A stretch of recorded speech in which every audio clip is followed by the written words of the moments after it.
Hello, bit of a mixed week. So I have achieved things, but I've also not achieved things. And I haven't achieved as much as I could have if I'd set my mind to it. This is basically a summary of every school report I ever had. This one has had its wet finish though, and I've pressed it just to set a standard. I'm going to show you that still close up so that you can have a good look at those colours. So the colours are a little bit more dominant since the wet finish because the yarn has bloomed, and I'll explain what I mean in a second. I'm just going to let you look at them first. So now I'm going to explain what I meant. So the colours are a little bit bolder and a little bit stronger than they were last week. Because this was predominantly a balanced weave, which is generally speaking, if you're doing a plain weave, you're probably aiming for a balanced weave. And that means that between the warp and the weft threads, there's a little square. And then when you wash a natural fibre like this is all merino, that yarn will bloom or swell and fill those gaps. So what's happened there is that that coloured yarn has bloomed and filled those gaps and become more dominant in the weave. Also, it's helped a little bit by the fact that this warp yarn is a 10 ply and the weft is an 8. It's not a huge visual difference. If you put the balls of yarn next to each other, you're not going to spot a huge difference, but it does help with the balance, with the colour showing a little bit more. So I'm stoked with this. I'm going to show you the length because I am stoked with it. So there's one end. I'm just going to see if I'm in shot. Oh, I mostly am. It's good to have the gaps because I can see the viewfinder, and I should put gaps in all of my weaving to make life a little bit easier, except I'm out of shot again. Zoom out a little bit. There we go. So I'm so pleased with this. I love the gaps. I love the colour in the gaps. I love the framing around the plain weave from the hem stitching, which is more dominant.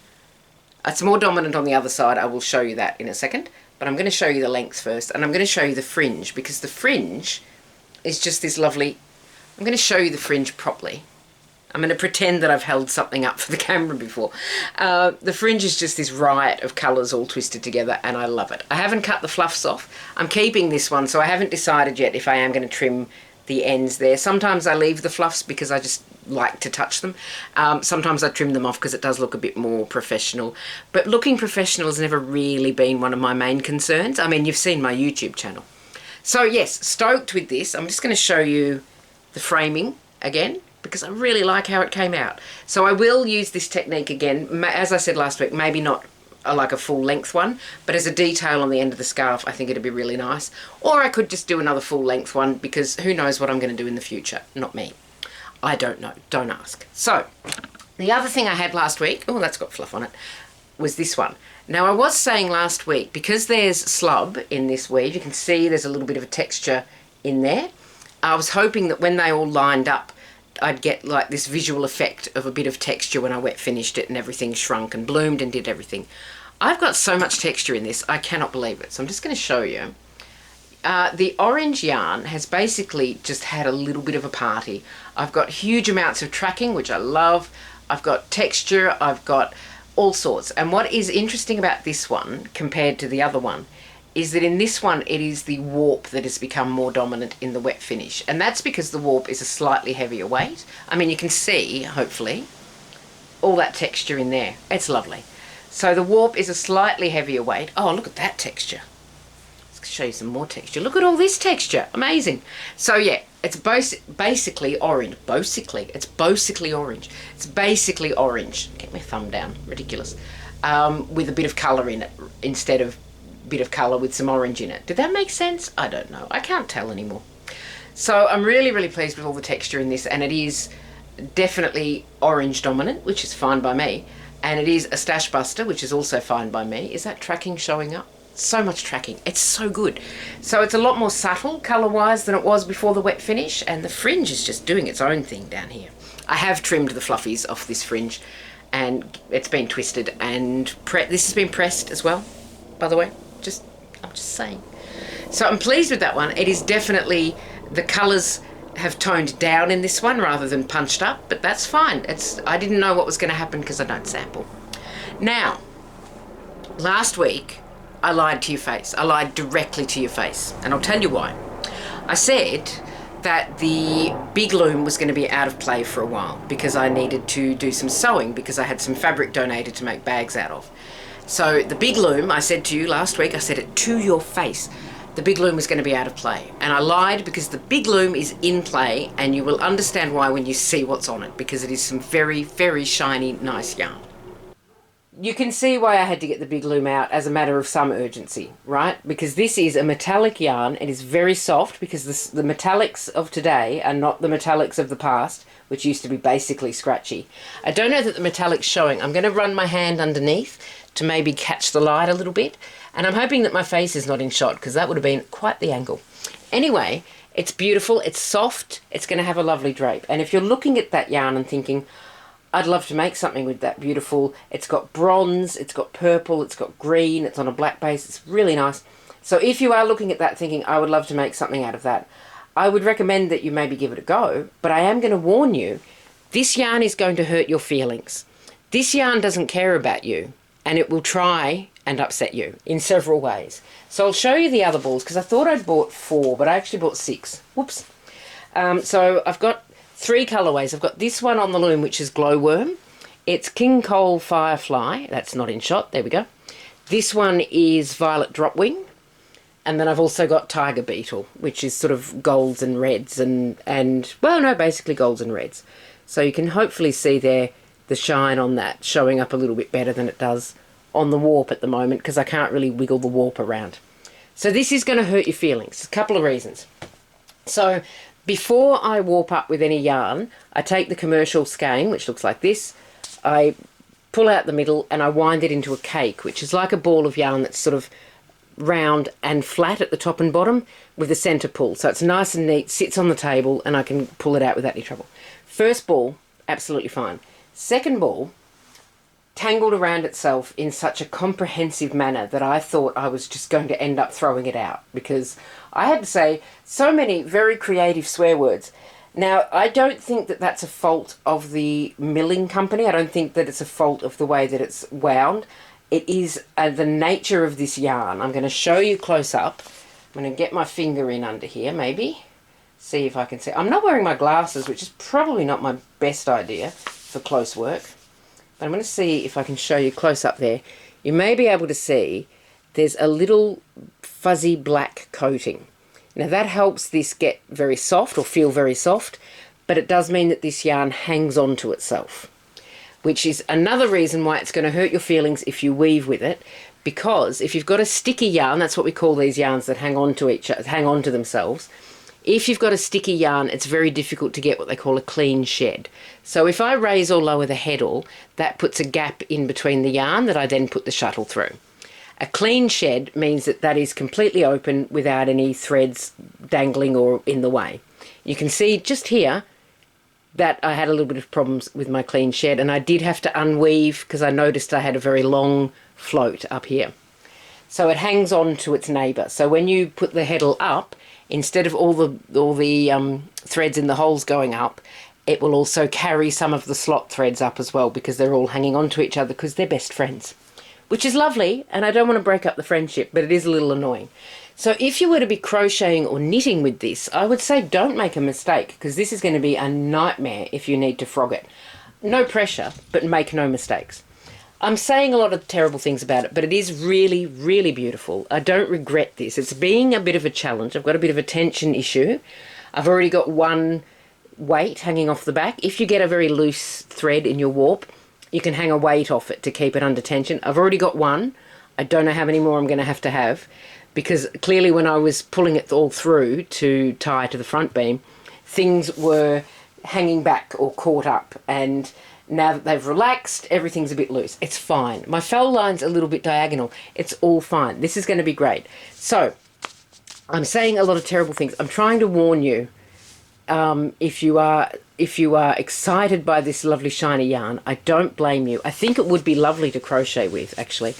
And it is soft, super soft. It's acrylic and polyester, so the polyester coating's probably giving it that softness. So yeah, the shine is phenomenal. But you know, just be aware, it's gonna try and hurt you. Now for the weft, I've got very straightforward Bendigo Wool and Mills Luxury.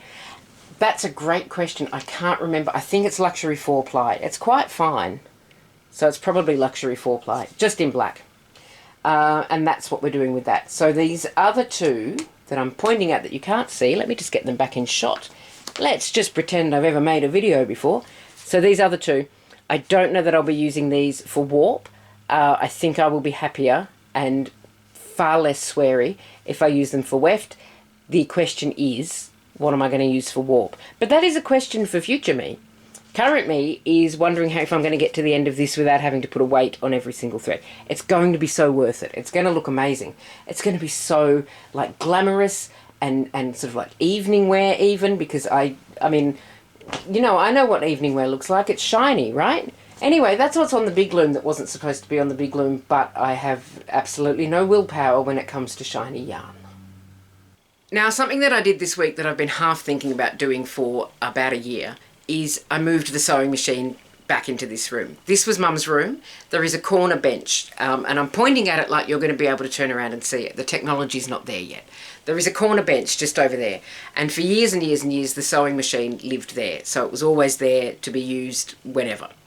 Now, for whatever reason, and I can't remember the why, the sewing machine was moved out onto the craft table, which was fine. It just meant that I had to do a little bit more pre-planning for anything that I wanted to do. Because if I wanted to sew, I had to make sure that there wasn't anything on the big loom, because the big loom I find in my house hard to store if it's got a project on it. It's better to just be able to leave it on the table. And then if I wanted to weave, I had to put the sewing machine away because there wasn't room to have both on the table. So after about a year of sort of half thinking about it, I thought, right, the time has come to clear off that bench, because it had filled up with papers and photos and all sorts of bits and pieces from my aunt's house, from Mum's stuff, some of my own stuff in here, you know, a little bit of a storage unit situation, which I've started to sort out.